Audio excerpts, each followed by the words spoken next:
I carry the goldenness of the sun in the palms of my hands in order to feed the memory of who I am. I keep alive the forceful waters of the Caribbean Sea in the beating valves of my heart. The heat of the sun's gold burns my palms, yes, but with every burn I'm reminded of where I come from, of where I'm going. I am spiritually fused with the Dominican Republic. A part of this fusion is showing love. It's interlocked with my DNA like ancient roots to a body of soil. Love is built into our everyday language. It's linked to ancestral tongues only few can decipher. My very soul is made of an abundance of individual character traits embedded in me through life's experiences. Empathy, acceptance, and giving ignite my spirit. I'm tied to a cultural lineage of complex narratives and nonlinear experiences. A culture that has been molded and shaped by the coils and curls of my dark hair that I've learned to fight for each day. Curls that no white hands or sly remarks can unravel.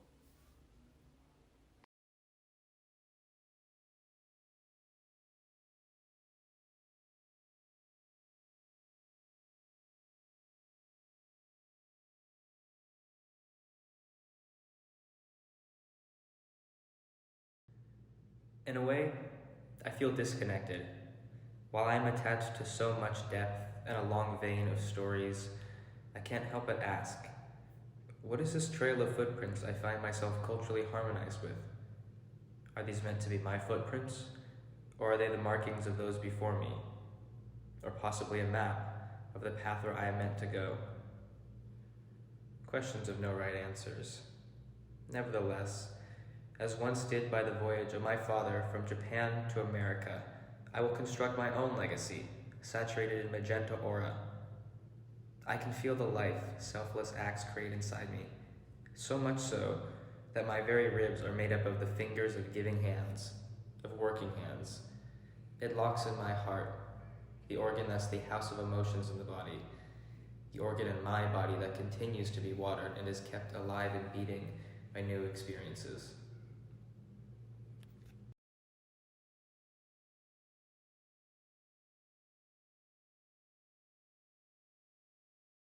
Young one, you are a descendant of queens and kings, of the conquerors and the conquered. There is a battle in your blood that remains untamed, and peninsulas in water that remain uncharted. It is your job to seek them out.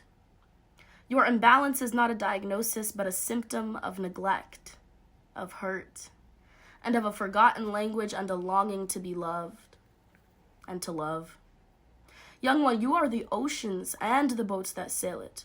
You are everything. You are the wrinkles next to my eyes, the scars on my knees and elbows, the hair that grows out of my scalp, the way my eyes water and ever so slightly a tear drops out onto my cheek and down to my chin. You are it all.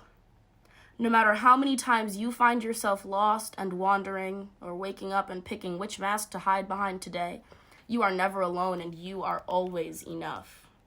No matter how dichotomized, synthesized, and ostracized you may feel by those you thought were obligated to accept you, no matter how many times they may ask, who are you, or what are you? I am a fighter. We are fighters. You are worthy. Those who reject you simply fear the power you are and the greatness you are about to become. Oh, how I wish you believed these words. This too shall pass, for you are worthy of as much love and compassion that you give.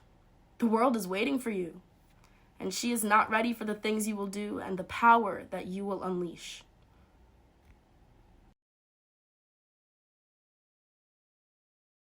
And gently, I feel with great sensitivity.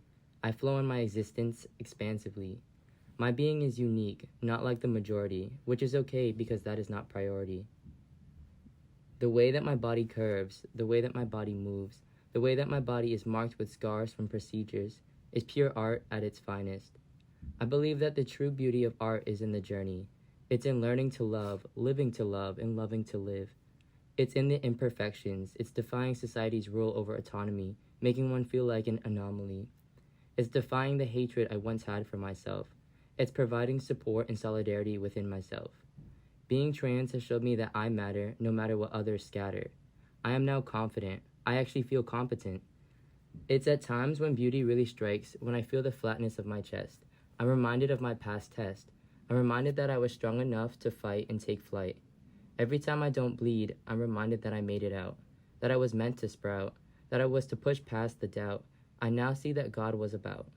I see that there was no cop-out, but rather a handout, making me see a vision that no one else could see, providing me with a forever tool to always believe in myself regardless, and to walk around guardless, because I need not fear others. I need not fear nobody, because I am somebody who's been blessed to experience a life-changing journey, a true gift provided by God.